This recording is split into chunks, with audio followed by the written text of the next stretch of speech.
Bonjour tout le monde et bienvenue dans notre nouvelle exploration approfondie. Aujourd'hui, on s'attaque à un moment que absolument tout le monde redoute. Oh oui, un moment qu'on préfère tous éviter. Exactement, l'après-sinistre. Imaginez un peu la scène.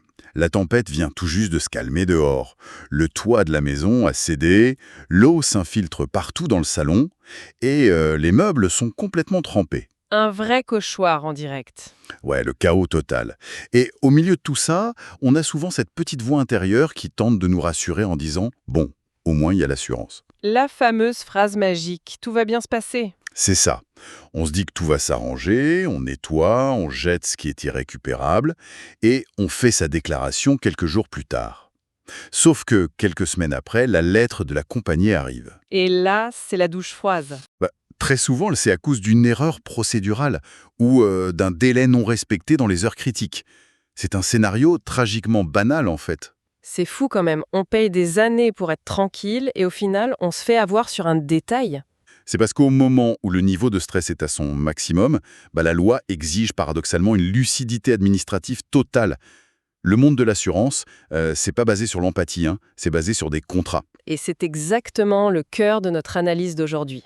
On va plonger dans les rouages d'un document qui s'appuie sur la loi fédérale sur le contrat d'assurance, la fameuse LCA. Oui, un texte qui peut paraître très aride au premier abord. Le jargon légal, c'est clair que ça semble conçu pour décourager la lecture. Mais l'objectif de notre mission aujourd'hui, c'est de décortiquer tout ça. Tout à fait. Parce que maîtriser ces articles de loi, c'est vraiment la seule barrière entre un sinistre bien géré et un désastre financier total. Personne se lève le matin avec l'envie de lire des polices d'assurance. On est d'accord. Mais comprendre cette mécanique, c'est un peu un super pouvoir pour protéger son portefeuille. Ce qui est fascinant ici, en fait, c'est la logique sous-jacente. La législation tente d'équilibrer deux forces complètement opposées. C'est-à-dire? D'un côté, on veut protéger l'individu vulnérable qui vient de subir une perte. Mais de l'autre, il faut verrouiller le système contre la fraude ou la négligence, qui coûte des milliards aux institutions. Ouais, je vois. Et chaque règle, chaque petit délai a été pensé pour maintenir cet équilibre. Exactement. C'est un équilibre super précaire. Du coup, on a souvent tendance à penser que le combat commence au moment où on décroche son téléphone pour appeler l'assurance. Grave erreur. Ouais, la réalité, c'est que la bataille peut être perdue des années avant même que la première goutte d'eau ne tombe du plafond. C'est ce qu'on appelle l'étape 0, le contrat. Absolument. Avant même d'envisager de réclamer quoi que ce soit, il y a un vrai travail d'archéologie documentaire à faire. De l'archéologie, carrément? Ouais, il faut déterrer la police d'assurance et surtout les conditions générales d'assurance, les fameuses CGA. C'est là que réside l'ADN de votre couverture. D'accord, mais concrètement, on cherche quoi là-dedans? Déjà, il faut identifier le type d'assurance concernée. Une assurance ménage ne réagit pas du tout comme une responsabilité civile privée, ni comme une assurance bâtiment d'ailleurs. Ok, donc les paramètres changent du tout au tout. Mais le problème avec ces conditions générales, c'est un peu comme accepter les conditions d'utilisation d'un logiciel. Ah oui, la fameuse case à cocher sans lire. Bah oui, tout le monde clique sur accepter sans jamais lire les 50 pages de petits caractères. Sauf que le jour où le toit s'effondre, c'est ces petites lignes qui décident de tout. C'est une excellente analogie. Et c'est pour ça qu'il y a 4 points cardinaux à vérifier impérativement. Vas-y, je note. C'est quoi ces 4 points? Alors, les risques assurés, la somme assurée, qui fixe le plafond d'indemnisation, le montant de la franchise, et le plus redoutable de tous, les exclusions contractuelles. Aïe, les exclusions. Ça sonne déjà comme un piège.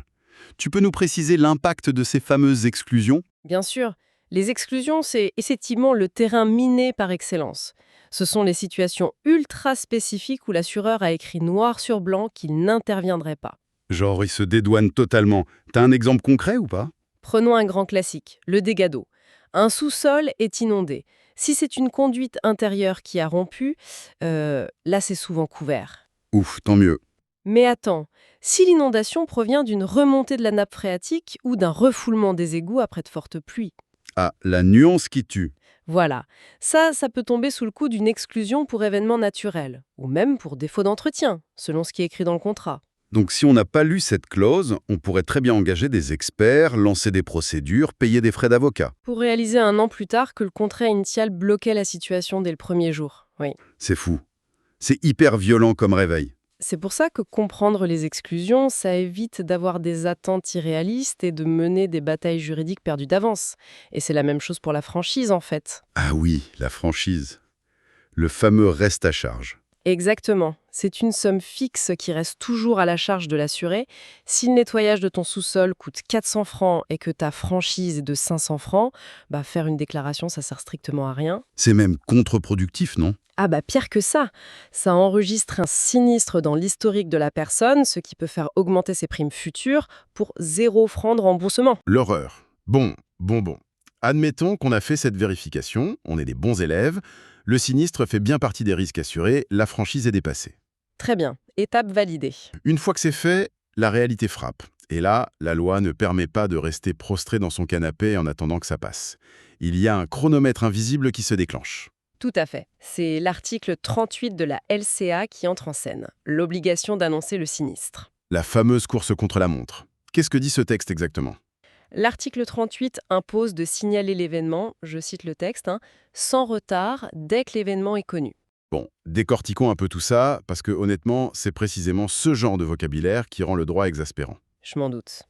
Le terme est flou. C'est vrai, la perception du temps change. Alors que pour un actuaire dans son bureau climatisé, ça veut sûrement dire dans les 12 minutes. Pourquoi la loi ne fixe pas un délai clair, genre sous 48 heures ou 5 jours ouvrables? Je comprends la frustration, vraiment. Mais si on relie ça à la situation globale, une règle fixe en jours serait en réalité beaucoup plus injuste. Ah bon? Comment ça? Cette flexibilité législative, elle permet aux tribunaux d'évaluer la proportionnalité. Imagine qu'une personne est gravement blessée et hospitalisée après un accident de voiture. Oui, elle va pas appeler son assurance depuis l'ambulance. Voilà. Exiger une déclaration stricte sous 48 heures dans ce cas, ce serait une aberration humaine et juridique. Le délai de grâce sera évidemment étendu. Ok, vu comme ça a du sens, mais il y a un revers à la médaille, j'imagine. Bien sûr. À l'inverse, si une vitre est brisée au rez-de-chaussée d'une maison et que le propriétaire attend 3 semaines pour envoyer un mail, là, le délai est complètement injustifiable. Et qu'est-ce qui se passe si l'assureur décide que ce fameux délai est un retard fautif? Il coupe les vivres? C'est là que la sanction financière peut tomber. Mais attention, l'assureur ne peut pas juste dire « Ah, vous avez mis trop de temps, on ne paie plus rien ». Il doit se justifier. Absolument. L'assureur a l'obligation de prouver de manière chiffrée que ce retard spécifique lui a causé un préjudice économique. Attends, comment on fait pour chiffrer un préjudice dû au temps qui passe? C'est super abstrait. Reprenons l'exemple de la fuite d'eau, c'est le plus parlant. Tu as une petite fuite sous un évier, tu ne la signales pas pendant un mois entier. Ok, ça goûte gentiment.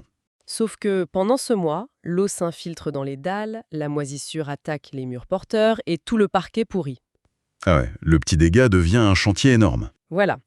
L'assureur envoie son expert qui détermine que, si la fuite avait été annoncée le jour numéro 1, un plombier aurait réglé le souci pour 500 francs.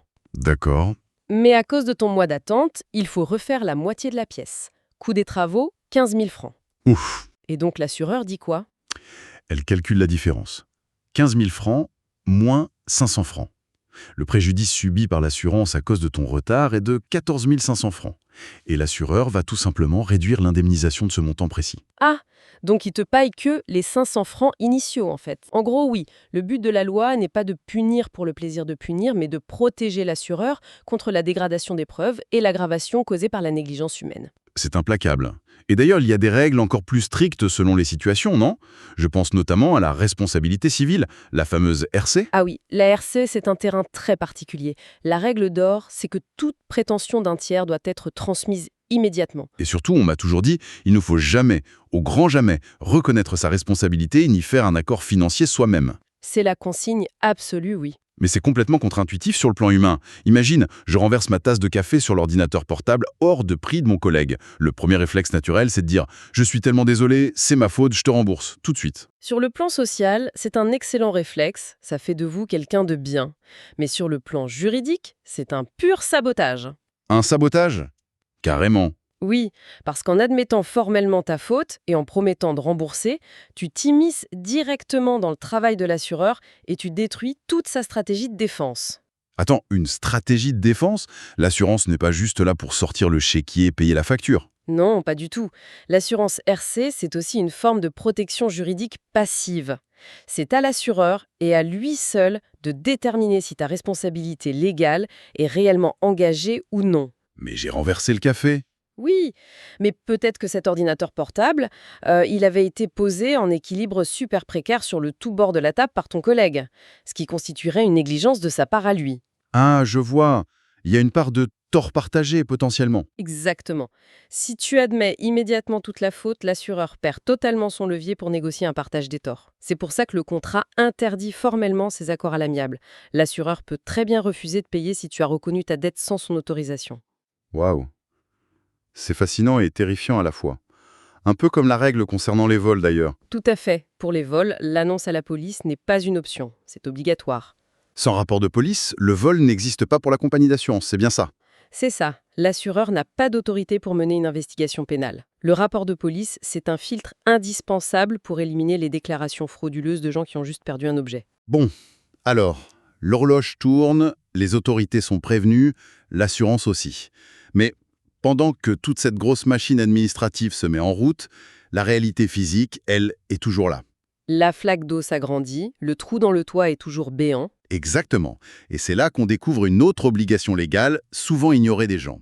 L'article 61 de la LCA, le fameux mode sauvetage. Le devoir de limiter les dégâts. On ne peut pas juste regarder sa maison se remplir d'eau en se disant « c'est bon, je suis assuré, laissons couler ». Il faut quand même mettre un seau sous la fuite. C'est exactement l'esprit de la loi. L'article 61 impose de prendre des mesures raisonnables pour éviter l'aggravation du dommage. Donc concrètement, on enfile son costume de pompier temporaire, on coupe l'eau, on sécurise la zone, on met des bâches. Oui, l'assurance ne te dispense pas de ton instinct de préservation.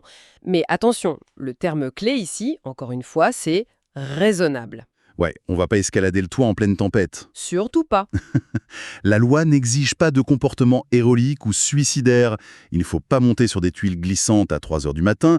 Par contre, une fois que le jour est levé et que le vent est tombé, faire appel à un artisan en urgence pour bâcher, c'est une mesure exigée. Et j'ai vu qu'il fallait aussi prendre des photos et faire la liste des biens abîmés. Très important.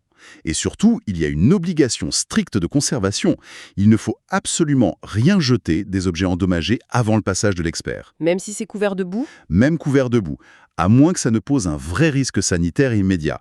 Ces objets détruits, ce sont les seules preuves tangibles du sinistre. Mais il y a un truc qui m'a fait vraiment halluciner en préparant cette émission, une surprise plutôt agréable pour une fois, Laquelle? c'est de voir que les frais engagés pour cette limitation des dégâts sont généralement remboursés par l'assureur. Ah oui, les frais de sauvetage? Ouais, si je dois faire venir un serrurier en urgence à 3 heures du matin à dimanche parce que ma porte a été fracturée, l'assureur prend cette facture à sa charge. Généralement, oui. Mais pourquoi? Pourquoi une institution financière si rigide accepte de payer pour des mesures d'urgence qui n'étaient pas prévues initialement? Parce que les assureurs sont d'excellents mathématiciens, tout simplement. C'est du pur pragmatisme économique qui est encodé dans la loi. C'est-à-dire, Un actuaire sait très bien qu'une facture de serrurier à 800 francs un dimanche matin, avec le tarif de nuit et tout, c'est infiniment plus rentable à payer que les dizaines de milliers de francs d'objets qui pourraient être volés si la maison restait ouverte aux 4 ans pendant tout le week-end. ah oui, vu comme ça, c'est logique. En finançant ces quelques centaines de francs d'urgence, la compagnie d'assurance protège en réalité son propre capital. C'est une logique implacable. Bon, on a limité les dégâts, on a épongé, l'urgence est gérée. Arrive maintenant l'étape de la paperasse, la constitution du dossier et la déclaration officielle. Une étape où la précision est absolument vitale, que ce soit via une application, en ligne ou par téléphone. Et c'est là que ça devient vraiment intéressant. Parce qu'il faut faire un récit chronologique, factuel, et surtout, il faut estimer les dommages. Et on en vient à l'article 40 de la LCA. La ligne très très fine entre l'erreur de bonne foi et la fraude. Oh oui, une frontière qui donne des sueurs froides à pas mal d'assurés. Tu m'étonnes, la peur de mal faire est énorme. Imagine, tu dois te souvenir du prix exact d'un canapé acheté il y a des années, qui vient de partir en fumée. C'est difficile, la mémoire est faillible. Exactement. La personne met 2000 francs de mémoire sur le formulaire. Et 3 semaines plus tard, elle retrouve une facture électronique qui prouve que le canapé coûtait en fait 1400 francs. Une belle différence quand même. Ouais, est-ce que cette mauvaise estimation peut être perçue par l'assurance comme une tentative de fraude? Avec un procès à la clé. C'est là toute la complexité de l'investigation. La loi fait une distinction fondamentale basée sur l'intention. L'intention de s'en mettre plein les poches, en gros. Voilà, l'intention de tromper pour obtenir un enrichissement illégitime. Dans le cas de l'erreur sur ton canapé, les enquêteurs savent très bien que la mémoire humaine déraille après un gros choc émotionnel. Donc on ne va pas en prison pour une erreur de prix. Non, heureusement. S'il n'y a pas de falsification de documents, c'est considéré comme une erreur de bonne foi. L'indemnité sera simplement réajustée à 1400 francs sans aucune sanction. La loi protège l'assuré qui se trompe honnêtement. Mais alors comment un enquêteur arrive à démontrer qu'il y a une vraie intention malveillante? On n'est pas dans la tête des gens. On n'est pas dans leur tête, mais la fraude laisse des traces systémiques, matérielles. Quel genre de traces? L'investigateur va chercher des incohérences volontaires. Par exemple, la présentation d'une facture trafiquée avec un petit coup de logiciel de retouche pour modifier la date d'achat. Ah ouais, le classique. Ou encore une déclaration de vol pour un ordinateur super cher dont le numéro de série révèle qu'il vient d'être activé par un cousin vivant à l'étranger. Là, on a franchi la ligne. Ce n'est plus un oubli, c'est un montage délibéré pour frauder. Et là, la sanction tombe. J'imagine que l'assureur refuse de payer pour l'ordinateur fictif. C'est beaucoup plus sévère que ça. Ah bon? Qu'est-ce qui se passe? L'article 40 stipule que la fraude intentionnelle annule totalement le droit aux prestations. Et ce, pour l'ensemble du sinistre. Attends, tu veux dire que tout le dossier est annulé? Exactement. Imaginons un véritable cambriolage. Des bijoux de famille ont réellement été volés, mais la personne en profite pour rajouter un appareil photo fictif sur la liste, juste pour rentabiliser sa franchise. Le petit mensonge qui coûte cher. Très cher. Elle perd absolument tout. L'assurance ne remboursera ni l'appareil photo inventé, ni les bijoux réellement dérobés. Le contrat de confiance est rompu et ça finit souvent par une résiliation immédiate de la police d'assurance. Waouh! La leçon est brutale, mais elle a le mérite d'être claire. La transparence absolue est la seule politique viable. Si on n'est pas sûr d'un chiffre, on précise que c'est une estimation. C'est le meilleur conseil possible. Ne jamais essayer de gonfler les chiffres. Bon, après tout ce parcours du combattant, on arrive enfin au dénouement. Tout ce travail a un seul but, obtenir réparation. C'est l'étape de l'indemnisation avec les articles 39 et 41. Le moment de vérité, l'évaluation du préjudice et le versement. Déjà, l'article 39 permet à l'assurance d'envoyer un expert pour chiffrer les dégâts. Et là, c'est souvent le drame psychologique pour l'assuré. La fameuse différence entre la valeur à neuf et la valeur actuelle. Un grand classique des frustrations. Mais carrément, hein. Tu te fais voler un ordinateur qu'à 5 ans. Toi, tu t'attends logiquement à recevoir assez d'argent pour aller en acheter un nouveau au magasin le lendemain matin. C'est le réflexe humain. Et bam, tu reçois une somme dérisoire. L'ordinateur de 5 ans ne vaut plus rien. On a l'impression que cette machine à remonter le temps financier a de gros ratés. L'analogie de la machine à remonter le temps est excellente. Sauf qu'elle n'a aucun raté. En fait, elle fonctionne exactement comme elle a été programmée par la loi. Ah bon? Pour nous frustrer? Non, le principe cardinal de l'assurance dommage classique, ce n'est pas d'enrichir l'individu, ni de moderniser gratuitement son équipement. C'est quoi alors? Le but de cette machine, c'est de ramener la personne, financièrement parlant, dans l'état exact où elle était juste une seconde avant le sinistre, ni plus ni moins. Ouais, mais une seconde avant le sinistre, mon ordinateur, il fonctionnait super bien pour mes besoins. Et avec l'indemnité ridicule en valeur actuelle, je peux m'acheter qu'un carte-clavier neuf. Et c'est là qu'interviennent les fameuses tables de dépréciation. Le système considère qu'un ordinateur perd, disons, 20% de sa valeur par an. La décote? Voilà. Au bout de 4 ou 5 ans, sa valeur résiduelle est infime. Ton patrimoine contenait un bien déprécié. Si l'assurance te payait le prix d'un appareil neuf de dernière génération, tu ferais en fait un bénéfice sur le sinistre. Tu serais plus riche après l'incident qu'avant. Et le système déteste qu'on s'enrichisse sur son dos, évidemment. C'est interdit par le principe même de l'assurance dommage. C'est pour ça que la loi utilise par défaut la valeur actuelle. Après, il existe des options contractuelles, souvent moyennant une prime plus élevée, pour s'assurer en valeur à neuf. Donc on peut payer plus pour avoir le remplacement à neuf. Oui, ces contrats spécifiques forcent la machine à créer une chronologie améliorée. Mais si on n'a pas pris cette option, on retombe sur la valeur actuelle. D'où l'importance vitale de l'étape 0, la vérification du contrat. D'accord, je comprends mieux la mécanique. Ensuite, une fois que ce montant est fixé, aussi décevant soit-il, se pose la question de savoir quand on va toucher l'argent. Le versement des fonds, oui. Article 41 de la LCA. Et cet article dit que le paiement devient exigible dans un, attention je cite, délai raisonnable. Je sens que ce terme va encore vous agacer. Mais c'est insupportable ce flou juridique, un délai raisonnable. Pour la personne qui dort à l'hôtel parce que son appartement a brûlé, un délai raisonnable, c'est demain matin à 8 heures. C'est l'urgence absolue pour elle. Alors que pour une multinationale financière qui gère 50 000 dossiers en même temps, un délai raisonnable, ça peut très bien être dans 8 mois après 3 audits internes. Il y a une asymétrie de pouvoir totale là-dedans. Cette asymétrie est bien réelle, on ne peut absolument pas la nier. C'est David contre Goliath. Pourquoi le législateur valide ça alors? Parce qu'il utilise le terme « raisonnable » pour pouvoir englober la complexité et la diversité de toutes les enquêtes possibles. Comment ça? Indéniablement, un expert peut clôturer un petit dégât d'eau dont la cause est évidente en quelques jours seulement. Oui, le tuyau percé, c'est vite vu. Mais s'il y a un gros incendie industriel avec des suspicions d'origine criminelle, des analyses chimiques des décombres à faire en labo et l'audition de 20 témoins par la police... Ah, ouais. Là, ça prend des mois. Exactement. Le terme « raisonnable » permet aux tribunaux, s'il y a litige, d'évaluer si l'assureur a vraiment fait preuve de diligence ou s'il a artificiellement bloqué les fonds juste pour faire fructifier sa trésorerie interne. Et si l'assureur traîne sans justification documentée, il s'expose à devoir payer des intérêts moratoires. Ok, la loi prévoit quand même des garde-fous. Bon, si on prend un peu de recul sur toute cette analyse, le parcours de l'après-sinistre, c'est vraiment comme une opération chirurgicale en milieu hostile. C'est une bonne image, il faut être précis et prudent. Bah oui, faut d'abord autopsier ses propres conditions générales pour repérer les exclusions. Ensuite, agir sous la pression du chronomètre, avec l'article 38, sans retard, et sans jamais admettre une once de responsabilité légale pour l'ARC. Tout en limitant les dégâts physiquement, article 61. C'est ça, limiter les dégâts, garder précieusement toutes les preuves boudeuses, puis naviguer dans le champ de mine de la déclaration sans franchir la ligne rouge de la fraude de l'article 40. Pour enfin affronter la réalité mathématique de la dépréciation en valeur actuelle. C'est un cadre rigide qui ne pardonne vraiment pas l'ignorance procédurale. Oui, l'ignorance coûte très cher dans ce domaine. D'ailleurs, il y a une pensée qui me reste en suspens après avoir analysé toute cette mécanique avec toi aujourd'hui. Laquelle ? Tout au long de cette discussion, on s'est heurté à ce vocabulaire de la LCA, qui est, on l'a vu, volontairement élastique. Des mots comme « sans retard », des mesures raisonnables ou un délai raisonnable. Oui, la fameuse flexibilité de la loi dont on a parlé. Voilà. Et la question qui s'impose à la fin, c'est celle-ci.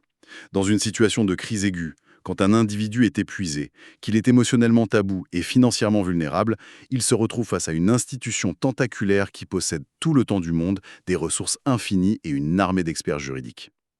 Et c'est vrai que le rapport de force est déséquilibré. La question, c'est est-ce que cette flexibilité linguistique, ces mots si malléables, servent véritablement à s'adapter équitablement aux nuances de la vie humaine? Ou bien, par leur nature même, est-ce qu'ils finissent inévitablement par donner l'avantage de l'interprétation à l'entité qui détient le pouvoir financier? C'est une réflexion fondamentale et le débat reste très ouvert chez les juristes. C'est une question à garder en tête la prochaine fois qu'il faudra signer un document d'assurance. Il n'y a pas de diagnostic binaire dans ce monde-là. Il n'y a que des interprétations. Et mieux vaut savoir comment jouer avec les règles avant que la tempête ne frappe vraiment. Absolument. Prévenir vaut toujours mieux que guérir, surtout sur le plan juridique. Eh bien, merci beaucoup pour cet éclairage fascinant. On se retrouve très bientôt pour une nouvelle plongée en profondeur. Prenez soin de vous et lisez vos petits caractères.